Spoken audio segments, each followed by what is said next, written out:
विश्वामित्र जी की बातें सुनकर लक्ष्मण सहित श्री रामचंद्र जी को बड़ा विस्मय हुआ। वे मुनि से इस प्रकार बोले, ब्राह्मण, आपने गंगा जी के स्वर्ग से उतरने और समुद्र के भरने की यह बड़ी उत्तम और अत्यंत अद्भुत कथा सुनाई। आपकी कही हुई इस संपूर्ण कथा पर पूर्ण रूप से विचार करते हुए हम दोनों भाइयों की यह रात्रि एक क्षण के समान बीत गई है। मुने, अब हम लोग सरिताओं में श्रेष्ठ पुण्य सलिला त्रिपथगामिनी नदी गंगा जी के उस पार चले। ऋषियों की यह नाव उपस्थित है, इस पर सुखद आसन बिछा है। आपको यहाँ उपस्थित जानकर ऋषियों की भेजी हुई यह नाव बड़ी तीव्र गति से यहाँ आई है। रघुनंदन का यह वचन सुनकर विश्वामित्र जी ने पहले ऋषियों सहित श्री राम लक्ष्मण को पार कराया। तत्पश्चात स्वयं भी उत्तर तट पर पहुंचकर उन्होंने वहां रहने वाले ऋषियों का सत्कार किया। फिर सब लोग गंगा जी के किनारे ठहरकर विशाला नामक पुरी की शोभा देखने लगे। तदंतर श्री राम लक्ष्मण को साथ ले मुनिवर विश्वामित्र तुरंत उस दिव्य एवं रमणीय नगर विशाला की ओर चल दिए, जो अपनी सुंदर शोभा से स्वर्ग के समान जान पड़ती थी। उस समय श्री राम ने हाथ जोड़कर उस उत्तम विशालापुरी के विषय में महामुनि विश्वामित्र से पूछा। महामुने, आपका कल्याण हो। मैं यह सुनना चाहता हूं कि विशाला में कौन सा राजवंश राज्य कर रहा है। इसके लिए मुझे बड़ी उत्कंठा है। श्री राम का यह वचन सुनकर मुनि श्रेष्ठ विश्वामित्र ने विशालापुरी के प्राचीन इतिहास का वर्णन आरंभ किया। रघुकुल नंदन श्री राम, मैंने इंद्र के मुख से विशालापुरी का वैभव का प्रतिपादन करने वाली जो कथा सुनी है उसे बता रहा हूं। सुनो, इस देश में जो वृतांत घटित हुआ है उसे यथार्थ रूप से श्रवण करो। श्री राम, पहले सतयुग में दिति के पुत्र दैत्य बड़े बलवान थे और अदिति के परम धर्मात्मा पुत्र महाभाग देवता भी बड़े शक्तिशाली थे। उन दैत्यों और देवताओं के मन में यह विचार हुआ कि हम कैसे अजर अमर और निरोग हो जाएं। इस प्रकार चिंतन करते हुए उन विचारशील देवताओं और दैत्यों की बुद्धि में यह बात आई कि हम लोग यदि क्षीर सागर का मंथन करें तो उसमें निश्चय ही अमृतमय रस प्राप्त कर लेंगे। समुद्र मंथन का निश्चय करके उन अमित तेजस्वी देवताओं और दैत्यों ने वासुकी नाग को रस्सी और मंदराचल को मथानी बनाकर क्षीर सागर को मथना आरंभ किया। तदंतर 1000 वर्ष बीतने पर रस्सी बने हुए सर्प के बहुसंख्यक मुख अत्यंत विष उगलते हुए वहां मंदराचल की शिलाओं को अपने दांतों से डसने लगे। अतः उस समय वहां अग्नि के समान दाहक हालाहल नामक महाभयंकर विष ऊपर को उठा। उसने देवता, असुर और मनुष्यों सहित संपूर्ण जगत को दग्ध करना आरंभ किया। यह देख देवता लोग शरणार्थी होकर पशुपति रुद्र की शरण में गए और त्राही त्राही की पुकार लगाकर उनकी स्तुति करने लगे। देवताओं के इस प्रकार पुकारने पर देव देवेश्वर भगवान शिव वहां प्रकट हुए। फिर वहीं शंख चक्रधारी भगवान श्री हरि भी उपस्थित हो गए। श्री हरि ने त्रिशूलधारी भगवान रुद्र से मुस्कुराकर कहा, सुरश्रेष्ठ, देवताओं के समुद्र मंथन करने पर जो वस्तु सबसे पहले प्राप्त हुई है वह आपका भाग है, क्योंकि आप सब देवताओं में अग्रगण्य हैं। प्रभु, अग्र पूजा के रूप में प्राप्त हुए इस विष को आप यहीं खड़े होकर ग्रहण करें। ऐसा कहकर देव शिरोमणि विष्णु वहीं अंतर्धान हो गए। देवताओं का भय देखकर और भगवान विष्णु की पूर्वोक्त बात सुनकर देवेश्वर भगवान रुद्र ने उस घोर हालाहल विष को अमृत के समान मानकर अपने कंठ में धारण कर लिया तथा देवताओं को विदा करके वे अपने स्थान को चले गए। तत्पश्चात देवता और असुर सब मिलकर क्षीर सागर का मंथन करने लगे। उस समय मथानी बना हुआ मंदर पर्वत पाताल में घुस गया। तब देवता और गंधर्व भगवान मधुसूदन की स्तुति करने लगे। महाबाहो, आप ही संपूर्ण प्राणियों की गति हैं, विशेषतः देवताओं के आलंबन तो आप ही हैं। आप हमारी रक्षा करें और इस पर्वत को उठाएं। यह सुनकर भगवान ऋषिकेश ने कच्छप का रूप धारण कर लिया और उस पर्वत को अपनी पीठ पर रखकर वे श्री हरि वहीं समुद्र के भीतर सो गए। फिर भगवान केशव उस पर्वत के शिखर को हाथ से पकड़कर देवताओं के बीच में खड़े हो स्वयं भी समुद्र का मंथन करने लगे।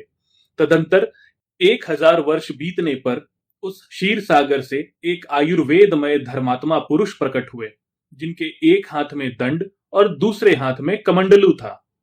उनका नाम धन्वंतरी था। उनके प्राकट्य के बाद सागर से सुंदर कांति वाली बहुत सी अप्सराएं प्रकट हुई।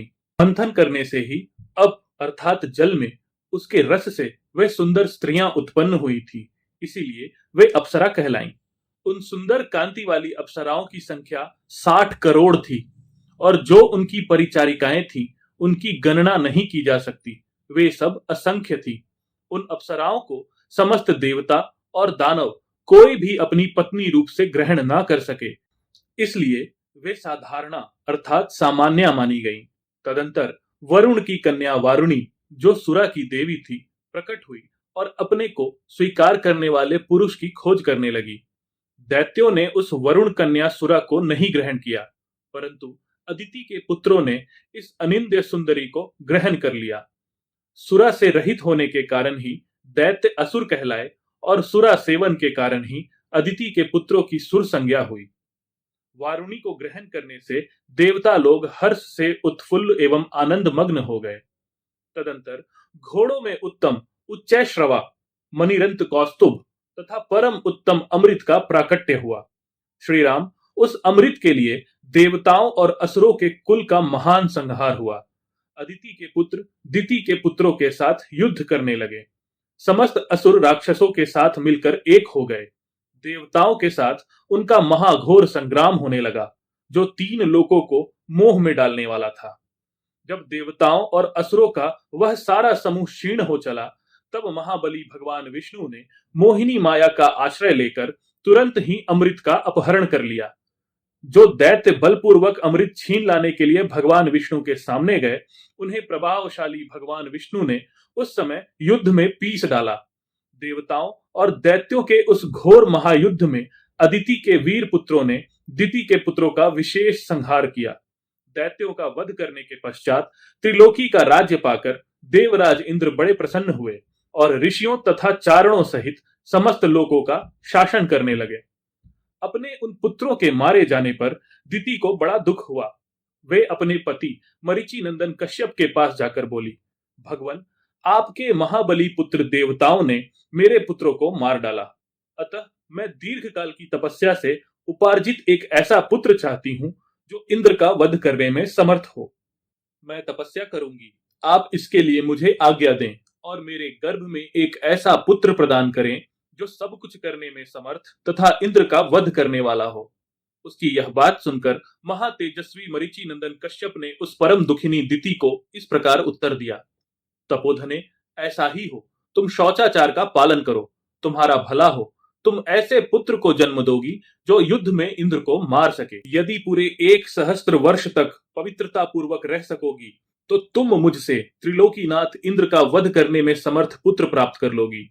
ऐसा कहकर महातेजस्वी कश्यप ने दिति के शरीर पर हाथ फेरा, फिर उनका स्पर्श करके कहा, तुम्हारा कल्याण हो। ऐसा कहकर वे तपस्या के लिए चले गए। श्री राम उनके चले जाने पर दिति अत्यंत हर्ष और उत्साह से भरकर कुशप्लव नामक तपोवन में आई और अत्यंत कठोर तपस्या करने लगी। दिति के तपस्या करते समय सहस्त्रलोचन इंद्र भी उत्तम गुण संपत्ति से युक्त हो उनकी सेवा टहल करने लगे।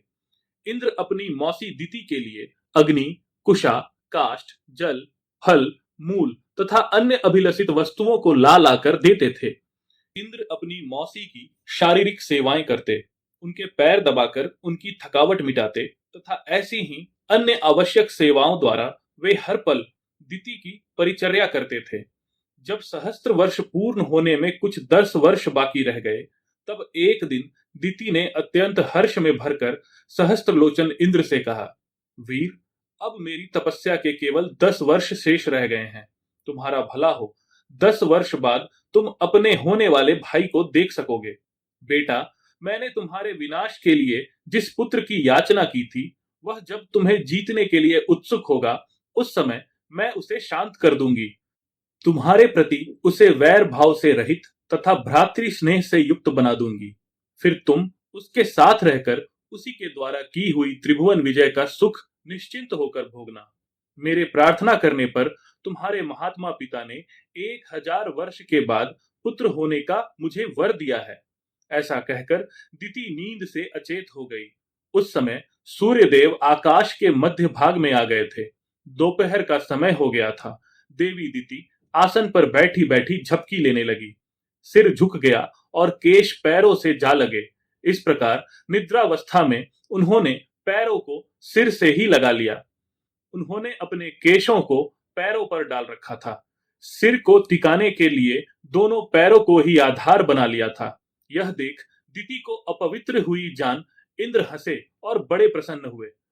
इंद्र माता दिति के उदर में प्रविष्ट हो गए और उसमें स्थित हुए गर्भ के उन्होंने 7 टुकड़े कर डाले। उनके द्वारा 100 पर्वों वाले वज्र से विदीर्ण किए जाते समय वह गर्भस्थ बालक जोर जोर से रोने लगा। इससे दिति की निद्रा टूट गई। वह जाग कर उठ बैठी। तब उस रोते हुए गर्भ से इंद्र ने कहा, भ्राता मारुदह, अर्थात भाई मत रो भाई। उस समय दिति ने कहा, इंद्र, बच्चे को ना मारो, ना मारो। माता के वचन का गौरव मानकर इंद्र सहसा उदर से निकल आए। फिर वज्र सहित इंद्र ने हाथ जोड़कर दिति से कहा, देवी, तुम्हारे सिर के बाल पैरों से लगे थे, इस प्रकार तुम अपवित्र अवस्था में सोई थी। यही छिद्र पाकर मैंने इस इंद्रहंता बालक के 7 टुकड़े कर डाले हैं। इसीलिए मां, तुम मेरे इस अपराध को क्षमा करो। इंद्र द्वारा अपने गर्भ के 7 टुकड़े कर दिए जाने पर देवी दिति को बड़ा दुख हुआ। वे इंद्र से अनुनय पूर्वक बोली, देवेश, मेरे ही अपराध से इस गर्भ के 7 टुकड़े हो गए हैं। इसमें तुम्हारा कोई दोष नहीं है। इस गर्भ को नष्ट करने के निमित्त तुमने जो क्रूरतापूर्ण कर्म किया है, वह तुम्हारे और मेरे लिए भी जिस तरह प्रिय हो जाए, जैसे भी उसका परिणाम तुम्हारे और मेरे लिए सुखद हो जाए, वैसा उपाय मैं करना चाहती हूँ। मेरे गर्भ के वे 7 खंड 7 व्यक्ति होकर 7 मरुद्दुनों के स्थान का पालन करने वाले हो जाएं। बेटा, ये मेरे दिव्य रूपधारी पुत्र मारुत नाम से प्रसिद्ध होकर आकाश में जो सुविख्यात 7 वात स्कंध हैं, उनमें विचरे। जो प्रथम गण है वह ब्रह्मलोक में विचरे, दूसरा इंद्रलोक में विचरण करे तथा तीसरा महायशस्वी मरुद्दुन दिव्य वायु के नाम से विख्यात हो और अंतरिक्ष में बहा करे। सुरश्रेष्ठ, तुम्हारा कल्याण हो। मेरे शेष 4 पुत्रों के गण तुम्हारी आज्ञा से समयानुसार संपूर्ण दिशाओं में संचार करेंगे, क्योंकि जब तुम उनको मार रहे थे तब तुमने जो मारुदह कहकर उन्हें रोने से मना किया था, इसीलिए तुम्हारे ही रखे हुए नाम से वे सब के सब मारुत कहलाएंगे। मारुत नाम से ही उनकी प्रसिद्धि होगी। दिति का यह वचन सुनकर बल दैत्य को मारने वाले सहस्त्राक्ष इंद्र ने हाथ जोड़कर यह बात कही, मां, तुम्हारा कल्याण हो। तुमने जैसा कहा है वह सब वैसा ही होगा, इसमें संशय नहीं है। तुम्हारे ये पुत्र देव रूप होकर विचरेंगे। श्री राम, उस तपोवन में ऐसा निश्चय करके वे दोनों माता पुत्र दिति और इंद्र स्वर्ग लोक को चले गए। ककुस्थ, यही वह देश है जहां पूर्व काल में रहकर देवराज इंद्र ने तपह सिद्ध दिति की परिचर्या की थी। पूर्व काल में महाराज इक्ष्वाकु के एक परम धर्मात्मा पुत्र थे, जो विशाल नाम से प्रसिद्ध हुए। उनका जन्म अलम्बुसा के गर्भ से हुआ था। उन्होंने इस स्थान पर विशाला नामक पुरी बसाई थी। श्री राम, विशाल के पुत्र का नाम हेमचंद्र, जो बड़े बलवान थे। हेमचंद्र के पुत्र सुचंद्र नाम से विख्यात हुए। सुचंद्र के पुत्र धुमाश्रव और धुमाश्रव के पुत्र सृजय हुए। सृजय के प्रतापी पुत्र श्रीमान सहदेव हुए। सहदेव के परम धर्मात्मा पुत्र का नाम कुशाश्रव था। कुशाश्रव के महातेजस्वी पुत्र प्रतापी सोमदत्त हुए और सोमदत्त के पुत्र ककुस्थ नाम से विख्यात हुए। ककुस्थ के महातेजस्वी पुत्र सुमति नाम से प्रसिद्ध हैं, जो परम कांतिमान एवं दुर्जय वीर हैं। वे ही इस समय इस पुरी में निवास करते हैं।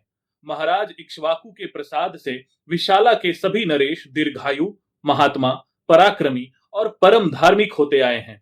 नरश्रेष्ठ, आज एक रात हम लोग यहीं सुखपूर्वक शयन करेंगे। फिर कल प्रातः काल यहां से चलकर तुम मिथिला के राजा जनक का दर्शन करोगे। राजा सुमति विश्वामित्र जी को पुरी के समीप आया हुआ सुनकर उनकी अगवानी के लिए स्वयं आए।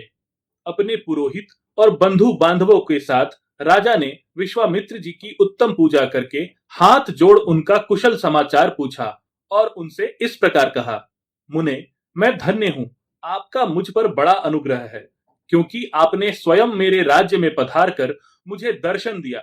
इस समय मुझसे बढ़कर धन्य पुरुष दूसरा कोई नहीं है। इस प्रकार श्री वाल्मीकि निर्मित आर्ष रामायण आदि काव्य के बाल कांड में 45वां, 46वां और 47वां सर्ग पूरा हुआ। जय श्री राम।